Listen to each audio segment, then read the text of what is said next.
Bonsoir à tous, merci de nous retrouver sur TV Sud pour votre journal local de l'Hérault et du Gard. Dans les titres aujourd'hui, un patient du CHU de Montpellier vit depuis 6 ans avec un support cardiaque innovant, un record de longévité en France et un progrès considérable pour le pôle cœur-poumon de l'établissement.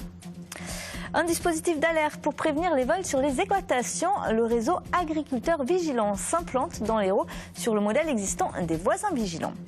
Et on termine avec une quarantaine de skateurs venus du monde entier qui ont fait le show à Nîmes ce week-end à l'occasion de la Denim Coupe, une étape du mondial de skateboard.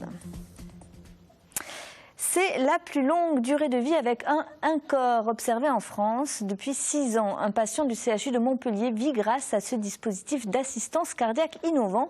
Victime d'un infarctus du myocarde en 2008, il n'avait pas pu obtenir de greffe du cœur. Aujourd'hui, 32 patients ont été implantés à l'hôpital Arnaud de Villeneuve à Montpellier et sont suivis dans la région. Témoignages et explications, Marine Zamboni et Lucie Secconi.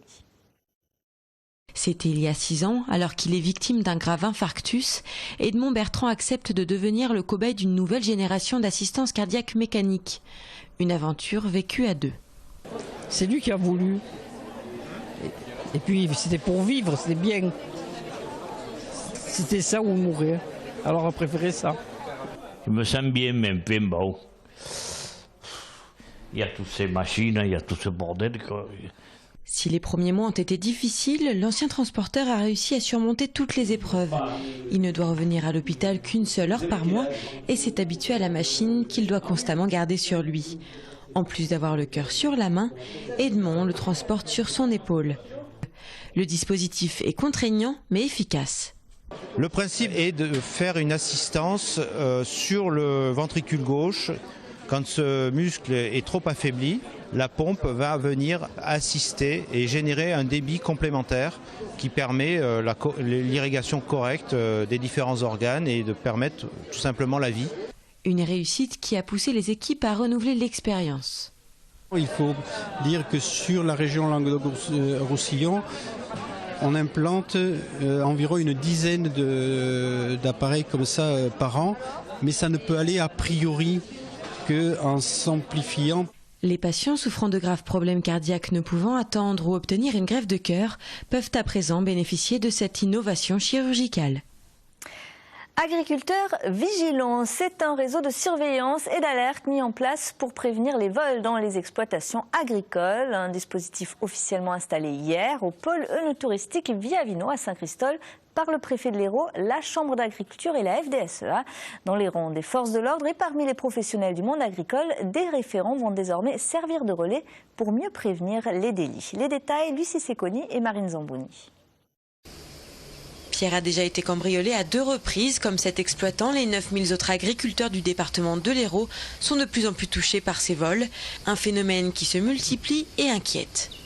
Votre vigne, vous la voyez, puis en fin de compte, vous venez le lendemain, puis il n'y a plus de piquet. Pourtant, c'est une vigne qui est quand même assez vieille, hein, et bien, il n'y a plus de piquet. Voilà, donc on pense intervenir, mais pas forcément par rapport à un voleur, mais surtout par rapport à son bien. On n'y va pas pour tuer quelqu'un, on y va juste pour regarder ce qu'il est possible de faire et essayer d'interpeller soi-même ou d'appeler les services de l'ordre. Un phénomène inquiétant qui a poussé l'État, l'Assemblée permanente des chambres d'agriculture et la Fédération française des syndicats d'exploitants agricoles à mettre en place un dispositif concerté de lutte contre les vols. Il y a de plus en plus de vols, il n'y a rien qui se passe parce que c'est vrai que les gens ils osent même plus à la fin porter plainte. Et donc aujourd'hui la difficulté qu'on avait c'est qu'on nous reprochait de ne rien faire. Là, l'espoir qu'on a c'est de pouvoir mener des solutions, de travailler en réseau, de faire savoir qu'il y a ce réseau de vigilance qui va se mettre en place. Un dispositif marqué par une présence policière. Nous mettons en place une vingtaine de gendarmes référents dans les brigades du département et puis un policier référent par circonscription de police. Il y en a 4, donc ça fait à peu près 25 personnels qui seront notamment dédiés à ce contact avec la profession agricole. Les agriculteurs du département restent sceptiques mais espèrent avant tout que le protocole sera efficace. Le rendez-vous est donné dans 6 mois afin de faire le bilan. Direction les Cévennes à présent, où la culture de l'oignon doux remonte au Moyen-Âge. Aujourd'hui, plus d'une centaine d'agriculteurs en produisent environ 2000 tonnes chaque année. Un oignon doux des Cévennes qui bénéficie désormais d'une appellation d'origine contrôlée et protégée. Traditionnellement cultivé en terrasse, ce dispositif ne suffit plus à irriguer les cultures en ces périodes de sécheresse. Le point avec Céline Durchon et Clémence Ribouet. L'oignon doux des Cévennes se cultive sur des terrassiers prévus pour capter et conserver l'eau. À Mandagou, ce producteur qui a entre 400 et 2000 m² de culture récupère l'eau de pluie et l'eau de source pour permettre l'irrigation des oignons en le mois de mai et le mois d'août.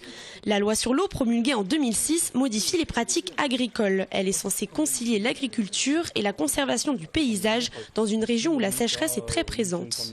Les lois sur l'eau aujourd'hui sont extrêmement difficiles à respecter, puisqu'elle prévoit donc qu'on ne peut pas ou difficilement pomper de l'eau dans les cours d'eau. Le problème, c'est qu'en régime méditerranéen, eh bien, les cours d'eau sont bas en été, au moment où on a besoin de l'eau, et donc ça rend quasiment impossible les pompages. Pour ces producteurs des Cévennes, la culture de l'oignon n'a aucun incident sur le milieu naturel. La récolte se fait au mois d'août, pendant la période de plus fort étillage, là où le niveau d'un cours d'eau atteint son point le plus bas. Mais cela n'a pas empêché l'Office national de l'eau et des milieux aquatiques de poursuivre en justice un producteur pour le non-respect de la loi sur l'eau. Ils ont constaté que la rivière était détournée, mais il n'y avait pas d'eau, donc du coup c'était assez compliqué à gérer, parce que dans le Rhénus on a des barrages naturels qui ont été faits par nos arrière-grands-pères, du coup qui dérivent l'eau dans les canaux, et nous on s'est servi depuis toujours de ça pour arroser nos oignons. Depuis début juin, le dispositif d'alerte sécheresse est lancé dans le Gard. La fin de la période d'irrigation des oignons doux avant la récolte risque d'être compromise. À Montpellier, les étals des estivales sont de retour sur l'esplanade dès ce vendredi 4 juillet. En 9 ans, la recette de ce rendez-vous terroir n'a pas changé. Dégustation de vins et de produits locaux, mais aussi bouquinistes et marché nocturne de l'artisanat local. Les vins à consommer avec modération. Écoutez. J'ai demandé à ce qu'une attention particulière soit portée sur la réalisation estivale, à la fois sur le nombre de centilitres de vin dans les verres, qui ne dépassera pas 10 centilitres, de telle sorte que les 3 verres pris par les dégustateurs ne dépassent pas la cote d'alerte en matière de degrés.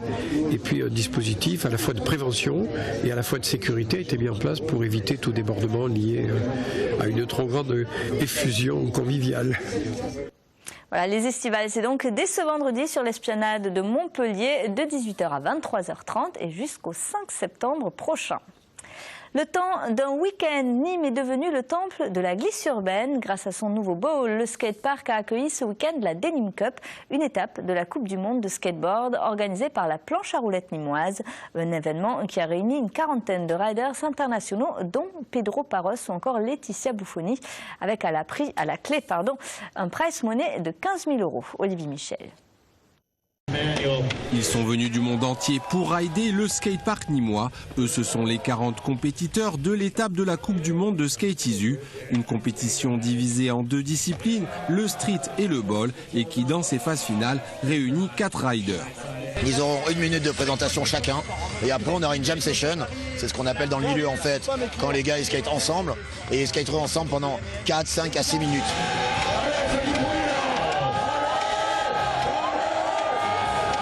C'est surtout le run de présentation sur lequel on se fixe, et après c'est beaucoup de l'impression générale, comme je vous disais, par rapport à l'ensemble des paramètres.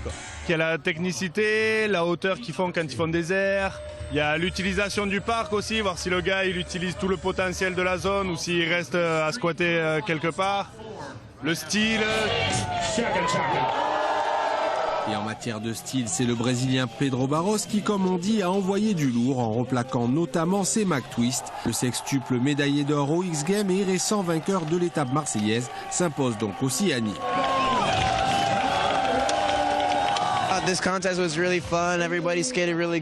Cette compétition est vraiment fun, tout le monde skate bien, avec de bonnes vibrations et je suis super content d'être là.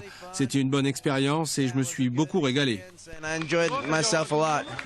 Un plaisir qui rapporte sur un prize money global de 15 000 €. Pedro Barros repart lui au Brésil avec 4 000 €, mais la relève française n'est pas loin.